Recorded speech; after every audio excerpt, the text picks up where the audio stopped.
We're trimming the timber heads off, and so I've got the crown pattern sitting here on the shear, but there's a little gap right there on the inside edge of the plank.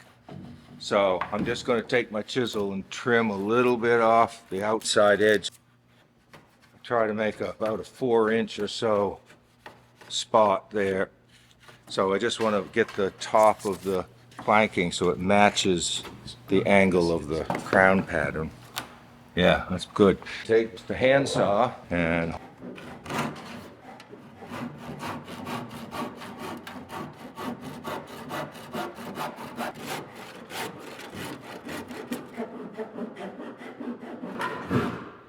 you can see here that we split these ones. I realized that down stern was a very tight bend, and after I broke one, I realized that's a little too much.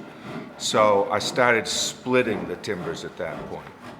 And so now I'm just going to knock the area in between the timbers down.